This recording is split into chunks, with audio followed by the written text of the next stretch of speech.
เอื่อยหูแล้วแว่นมือวานนี่เอามาแต่ใส่นี่เอื่อยหูแล้วไอ้หนึ่งก็คือเอาปักเลยไล่น้องอาลีน้องอาลีเนาะอาจจะยังเอาวันมาเบิ้งซ่องเศร้าหน่อยนี่ก่อนโดนเราไปได้ลิ้นน้ำกันสบายดีเด้อน้องมาลีสบายดีน้องโจกน้องเมื่อกี้สบายดีแล้วเทื่อนึงสบายดีอีกเนาะ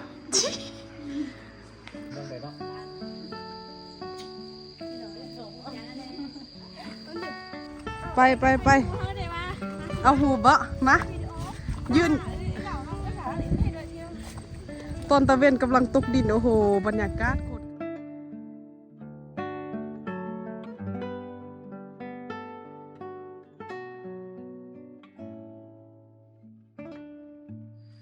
สบายดีเจอกันอีกแล้วถ้าก็นอนตื่นเอาน้องไปยงมาว่าเมื่อกี้คือว่าเห็นแบบพ่อกับแม่ดิฮึโอ้น้องไปยงมาแต่มื้อวานนี้แล้วเรามื้อนี้พ่อกับแม่มาเนาะน้องนาราบ่ได้มาลิ้นนี่ว่ะมาเด็กก็ไปนอนนำกันบ่แม่นติคิดว่านอนนำกันตื่นแล้วกลับน้องไปยงสบายดีเด้อบ่ได้เห็นกันโดนแล้วเป็นจังไดสบายดีอยู่บ่เป็นจังได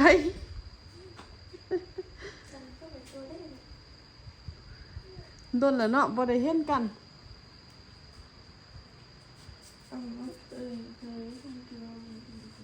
ฮะ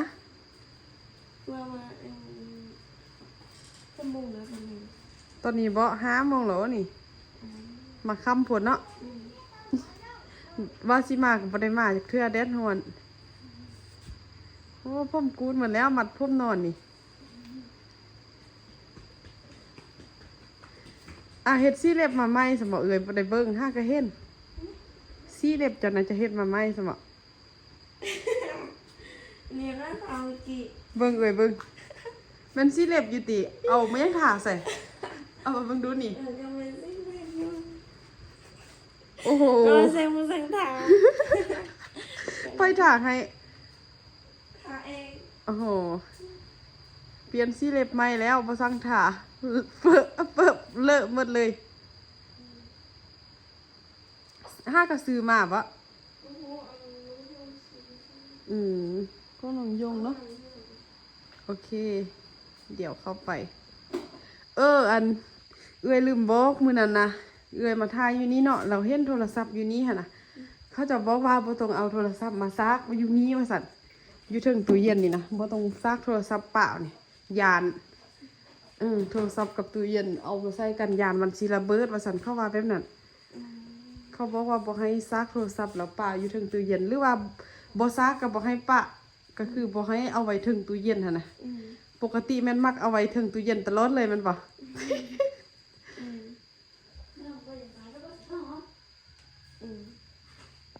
I love you ว่าสันเพิ่นยกมือเมื่อกี้เอาไม้จากบ้านนึงดูสบายดีเด้อน้องลาเจอกันอีกแล้วเนาะอันนี้เด้เฮ็ดจังไดนอนห้ากระตื้นคือกันบ่นั่งลิ้นโทรศัพท์เนาะนี่น้องเพิ่นบอกว่าน้องหุ่นดี หุ่นดีเซ็กซี่แท้ได้นี่จนเขาคันว่าจอยไปน้อยนึงแล้วเนาะรู้สึกว่าตัวเองจอยบ่จอยเนาะ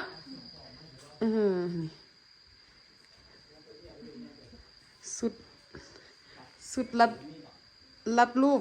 สุดแบบนี้แหละเนาะสบายเนาะน้องล้าเนาะนี่กางเกงกับ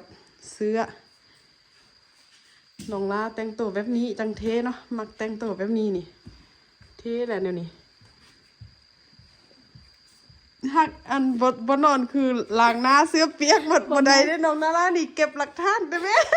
อันนี้แม่นี่ไปล้างหน้าอันนี้แม่อันนี่ก็เก็บหลักฐานได้แม่บ่มัวบ่ได้นอนแต่ล้างหน้าเสื้อเปียกหมดบนใดเด้เอากิบอันนี้นี่เห็นน้องอาเซนก็ใส่เจ้าก็ใส่คนละอันวะน้องเซนซื้อได้มีซี่ไม่รอเซนอันนี้เซนให้ส่งให้น้องอ๋อซื้อได้3 อันเอาให้น้องล้า2 อันจะเอาอันเดียวหักน้องล้าได้กว่าติหักหมูได้กว่าติ ซื้อมาแล้วแบ่งกันใส่เนาะคนไปคนมาคนแต่กระตาน้อยเดียวนี้แต่ละมือน้องอาเซ็งนี่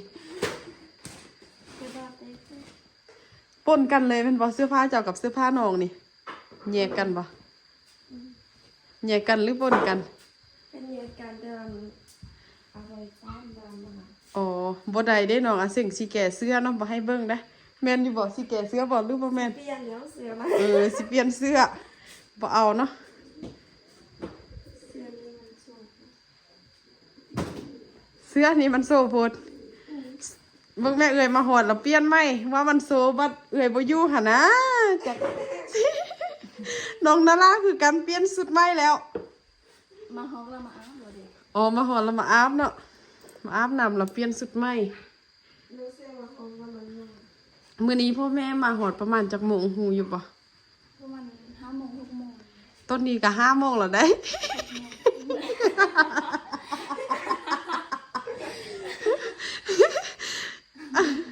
เอานางลิ้นโทรศัพท์คือบ่เอาโทรศัพท์มานำซะนะ รู้สึกไว้เอาเลยสมาบ่ใส่อยู่เลย ห้ามบ่เอาโทรศัพท์มาหรอกบ่สั่งอยู่ละ เอาโทรศัพท์มาแล้วมักลิ้นโทรศัพท์ เอาโทรศัพท์มาแล้วมักลิ้นโทรศัพท์เราบ่ได้ล่มกันเนาะก็เลยบ่ได้เอามาน้องอาเซ็งเปลี่ยนเสื้อผ้าแล้วพุ่นแหละเนาะอีกจักหน้อยพุ่นแหละเนาะจักเฮ็ดเวียกเฮือนเนาะเฮ็ดแล้วหมดแล้วบ่แล้วหมดละโอ้เฮ็ดแต่เว้นแท้เตรียมท่าพ่อแม่เนาะพ่อแม่กลับมาให้เมื่อยๆมาฮอดลูกเฮ็ดเวียกเฮือนแล้วก็ดีใจแล้วนะบัดนี้อารมณ์ดีโอ้คำฮูได้เฮ็ดแล้วหมดละคันมาฮอดบ่ทันเฮ็ดเด้แนวใหม่เนาะ จักเฮ็ดเฮือนละลายจักคือบ่เฮ็ดเวียกเฮือนบ่แม่นติ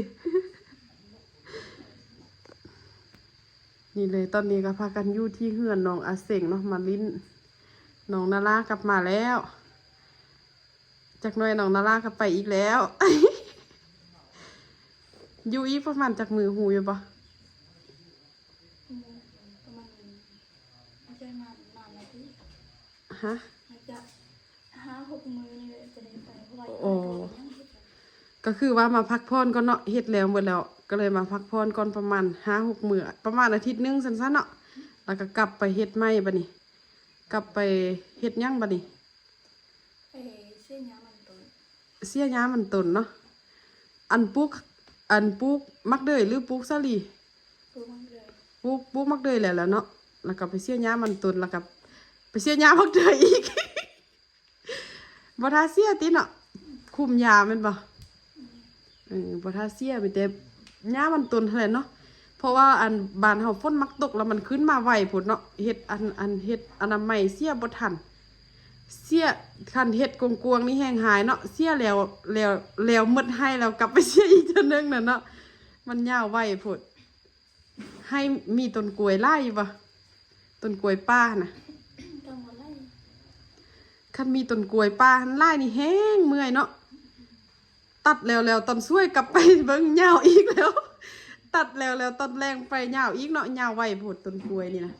ยอมเลยเอ่ยสมัยเอ่ยเฮ็ดให้นี่คือเฮานี่นะอนามัยอยู่อันกองให้เนาะอยู่ตีนให้หั่นน่ะเฮาตัดมันแล้วเบิดแล้วเฮาเสียหญ้าขึ้นไปหอดถึงแล้วตอนแรกเฮากลับมาแล้วมันยาวคือเก่าอีกแล้วนะ ยาวไวขนาดเลยได้มากล้วยป้าหั่นน่ะน้องซิ่งไปล้างหน้าแล้วเอื่อยหูแล้วแว่นมือวานนี่เอามาแต่ใส่นี่เอื่อยหูแล้ว ทุบจักนี้ไปมันบ่อันแว่นอยู่กระเป๋ามือวานนี่นะ ใส่ใส่แหลมๆเลยเนี่ย โอ้โห อันตรายเด้ แว่นเอามาแต่ใส่นี่ ใส่ เพื่อนนั้นลงไปเยี่ยม อุ้ย โอ้แว่นน้องปะเยี่ยอันตอนนั้นอันตูเก้าหันบอก โอ้โหมีประโยชน์ขนาดเลยเนาะเอามาแบ่งกันติหรือว่าเข้าทิศเราจะเอามาหมดเลย อันนี้เอาอันคีดแล้วก็ฮักง่ายๆอีกนะนี่ ปกติแล้วคันท้าคนที่ทื่อนะแว่นแตกแล้วเขาจะบ่แย่งได้คืออันแว่นเอื่อยอยู่เฮือนหันเอื่อยยังสิเอาทิมแต่ว่าเด็กน้อยยังเอามาลิ้นอยู่ปกบ่ฮู้แหละเอื่อยก็บ่ฮู้แต่ว่าเอื่อยบ่ทื่อแบบบางคนเขาทื่อหั่นนะ ส่วนหลายคนเล่าเขาเถอะ แม่นเอื่อยก็บ่ทื่อแต่ว่าบางเทื่อเอื่อยก็บ่อยากเอา แตกพวกดิ้นกับพวกไส้เอาเทียบ จอกแตกน้อยหนึงแบบเฮายังใส่น้ำใดเนาะแต่ว่ามันแตกเป็นเส้นลงมาหั่นน่ะอันนั้นเขาก็บ่ใส่ แล้วก็ถ้วยคือการจานคือการแตกหน้อยนึงแล้วเขาบ่ใส่เข้าว่าข้องที่แตกเป็นข้องที่บ่ดีบ่มงคลหั่นน่ะก็บ่ฮู้ก็บ่ค่อยเข้าใจดีแต่ว่า ส่วนหลายแล้วเขาจะบ่ใส่ แต่ก็บ่ได้ก็บ่ถือโอ้โหน้องนารานี่ฮอนเกินไปละคนน้อยๆจ้อยๆนึงก็เฮือบักเลยล่ะน้องอาลี น้องอาลีเนาะ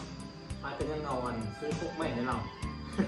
ฮอนเนาะ เห็นพวกแตกมัน นี่คนนี้บ่ฮอนแล้วคนนี้ ต่ำเงินเราเลยเห็นพวกแตก เพราะว่าล้างน้ำมาแล้ว ซื้อเรื่องได้มาให้อาลีบรรทัดสร้าง ล้างน้าแล้วเนาะอารมณ์ดีแล้วเฮือกับบ่มาแล้วบัดนี้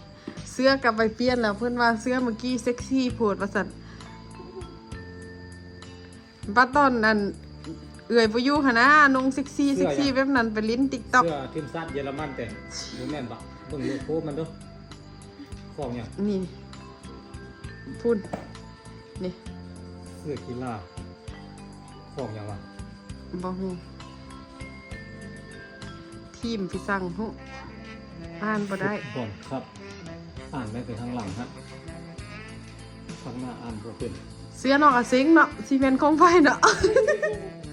สิเป็นของไผก็ต้องเป็นของน้องอาเซ็งอยู่แล้ว ซื้อมาแล้วได้ก็เป็นของน้องอาเซ็งล่ะเอาวีมาผัดบ่วีไหม วีหมดเอามาจับลิ้นเสื้อหั่นบ่แห้งแท้เลยมันทึกบ่ยังอันนั้นน่ะเหือบ่เนาะเหือออกมาบ่นี่กระจกวิเศษเด้อทุกคนเด้อสำหรับผู้ใดที่เห็นกระจกอันนี้ปึ๊บฮู้เลยว่าแม่นเหือนไผเนาะเหือนน้องอาเซ็งนั่นเอง เป็นบอนเต่าห่มของการมาเบิ่งกระจกหรือว่ามาแย่งแวนนั่นเองไผมาก็ต้องนั่งอยู่บนน้องนารานั่งนี่ตั้งด้วยนี่แม่นปะไว้ประจำอยู่นี่เลยทุกคนเลย มันดูดี น้องอาเซ็งนี่ตื่นมาจะได้ต้องแม่นนั่งอยู่นี่แต่งหน้าอยู่นี่เป็นวะ บ่ต่ำเกินไปแล้วก็บ่สูงเกินไปเอาเนาะแม่นปะโอ้ อ้าวนั่งลมกันวนไปงานนี้ เอา บ่มีกิจกรรมหยังเฮ็ดแล้วเนาะน้องนาราก็เฮ็ดเวียกเฮือนแล้วมาแล้ว แม่น่ะเอิ้นจู้ น้องอาเซ็งเด้เฮ็ดเวียกเฮือนแล้วล่ะบ่ ที่แปลว่ามาที่ น้องสายเฮ็ดเนาะสบายเลยเนาะน้องอาเซ็งช่วงนี้น้องๆอยู่เฮือนบ่ท่าเฮ็ดเลย เป็นเอื่อยนั่งท่าน้องบ่เป็นติ น้องนาราเด้น้องสายยังเฮ็ดเขาบ่เป็นเดือนน้อยโพด เฮ็ดบ่ ยังเฮ็ดบ่เป็นเนาะยังบ่ได้สอนน้องเนาะ เดี๋ยวสอนน้องนาลองนวดอยู่สอนน้อง กันคุมดิ สอนได้ เฮ็ดก็เฮ็ดได้บ่เฮ็ดเอ้ยตีได้จำไว้แซ่บ บ่เคยตีน้องนาราหรือว่าตลอด หัวเดี๋ยวนี้นี่มีรับลมคมในแล้วคือซีเมนต์ตลอด ตีตลอดเลยนี่ เคยแบบตียกกันกันสินะเราแบบสุดท้ายเรามาให้นะสิ ยอกกันแล้วน้องไงน้องฟ้องพ่อฟ้องแม่แล้วเนาะบัดนี้เนาะอันตีซะบ่สินะยกไปยกมาโอ้โหแม่มาด่าซะน้องอาเซงกับน้องยงเด้เป็นแนวใดตีกันทุกมือเลย มันเกิดกันกัน บ่เว้านำกันเลยมีบ่อยู่เฮือนนำกันหมดมือบ่ปักนำกันจักควมนี่มีบ่อดบ่ได้เนาะ ไม่ได้ให้กันธรรมดาไอ้น้องหั่นแหละน้อยนักสิตีกันคัดใหญ่แล้วก็เลยแห้งแล้วเลย น้องกาเนาะ บ่ได้เอิ้นน้องหมอน้อยนำไอ้ บ่อันคือไปเยี่ยหั่นเด้ไปเยี่ยเราก็มักเอิ้นนะเราว่าน้องหมอน้อยแล้วว่า น้องหมอน้อย แบบ ตามไอ้ เอิ้นนำเอื้อยหั้นนะเอื้อยบอกว่าน้องหมอน้อยน้องไปเยี่ยสินะบางเทื่อน้องไปเยี่ยก็ลงน้องหมอน้อย แล้วเว้าแทนเฮาบ่ได้หมายความว่าเราตั้งเอิ้นน้องหรอกเว้าแทนเฮาคือเฮาถามว่าน้องอันหมอน้อยไปใส่น้องหมอน้อยบ่อยู่แบบนี้นะหรือว่าน้องหมอน้อยไปหั่นไปนี่ มาเบิ่งซ่องสาวหน่อยนี่ก่อนดนเราบ่ได้ลิ้นนำกัน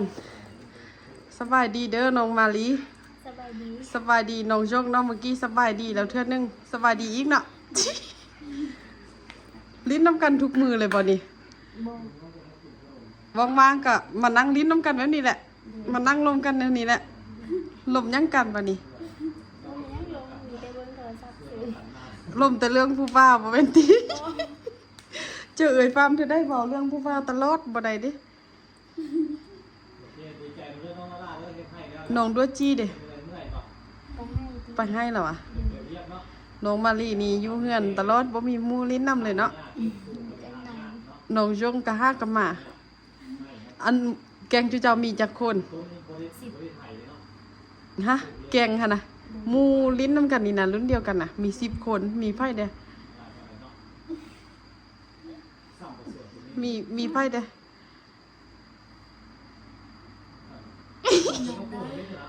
ฮะ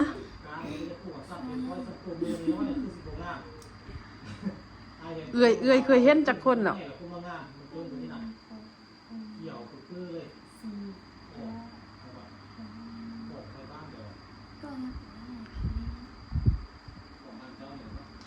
ยังอีกจักคนเอื้อยบ่เคยเห็นจักเทื่อเอื้อยบ่เคยลิ้นนำนี่นะ โอ้โหเลย เอาเราเอื้อยเห็นจักคนเราที่เฮาลิ้นนำกัน มีน้องจงมีมาลีอันด้วยจีเด้เนาะรุ่นเดียวกัน ซีแล้วก็เบียร์ 5คนแล้วเนาะ6คน ปะเต้งเลย อ๋อน้องปะเต็งกับแม่นว่ะแม่นหมู่เดียวกันลิ้นนำกันว่ะแล้วอีก2คนเด้สันแม่นไผเอื้อยบ่ฮู้จักเนาะ ก็เชื่อกับ เสียแม่นไผเฮือนของเราอยู่ทางใด ดูเธอมันมามองกันนะ ไปทางนั้นเนาะอันถึงมองเห็นอันติดกับเฮือนน้องปะติ้งหั่นบ่ บ่ บ่ได้ติดกันบ่ อยู่ทางไปโรงเรียนน่ะ อยู่บอนขึ้นผู้เราเบื้องซ้ายมือเฮือนหลังนั้นหั่นบ่ ดู เอ้ยคือสิบ่เคยเห็นเนาะบ่เคยลิ้นนำเนาะ ดู ว่างๆเฮาไปลิ้นนำกันเนาะบัดนี้ ไปกินข้าวปลาอีกบ่ บ่มีเวลาว่างเลยเนาะบ่มีเวลาว่างไปกินข้าวปลาแล้วบัดนี้พุ่นแหละจนกว่าเปิดโรงเรียนอีกพุ่นแหละเนาะน้องจงเนาะจังสิว่างจังสิมีโอกาสเนาะ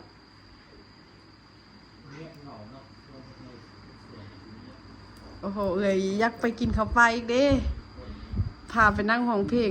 ไปมื้อนั้นเอ้ยบ่สบายซ้ำอันมือเฮาไปนั่งห้องเพลงอยู่หั่นน่ะกลับไปแล้วเอ้ยบ่สบายซ้ำได้อันคักได้ค้าไก่เฮ็ดพี่ซ้ำมื้อนั้น ซึ่งในต่างเนื้อเที่ยวเนื้อเลยเสียไป เทื่อที่อันไปเยี่ยบ่อยากปล่อยไม้จากเทื่อนะไปเยี่ยจับไม้นี่หั่นนะ เขาเปิดเพลงอยู่หั่นเด้อเนาะมื้อนั้นน่ะเนาะเขาเปิดเพลงแล้วเมื่อไปแล้วเอื้อยบ่สบายเอื้อยยังว่าไข้แต่ที่เป็นเอื้อยหั่นน่ะคันเป็นพวกเจ้านี่จักพ่อแม่สิด่าหรือว่าสิเว้าได้ให้เอื้อยเนาะเอื้อยยังคิดยังบอกมื้อกิ้งมีมื้อกิ้งได้เนาะมื้อนั้นเฮาไปน่ะมื้อกิ้งก็ไปนำเฮาเนาะ เอาบ่ได้ไปนำเป็น อ๋อมาลีบ่ไปว่ะเทื่อนั้นน่ะ ไปเตเกียร์กับมันเดจี้ อ่ะแม่นติ โอ้ ซีมันก็ไปเยี่ย ทักผิดเด้นี่เอื้อย ซุมพ่อน้องงงอยู่ แต่ว่าเห็นแม่นบ่เห็นจุเอื้อยไปอยู่แม่นบ่ บ่เห็นเตเห็นอันแพวลง อ๋อเห็นแต่เอาลงหันเนาะ ดู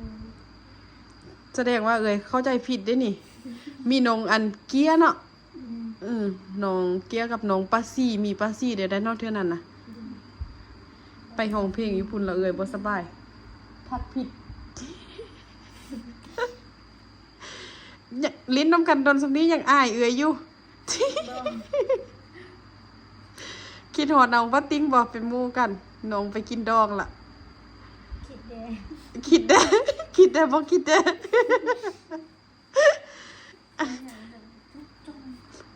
เราบ่ได้เอาโทรศัพท์ไปเด้แม่นบ่ โอ้โหเลย เอ้ยคือว่าติดต่อหาเราบ่ได้แล้วเรานะสิบ่ได้เอาโทรศัพท์ไปน้องมาลีเนาะพี่นะกินดองน้องมาลีเนาะชิ เสียวพูด เสียพ่อแล้ว เยอะ ยกเนาะยังน้อยอยู่ กินดองน้องประยงติพี่ด้านี่ ส่วนเอ้ยเด้อ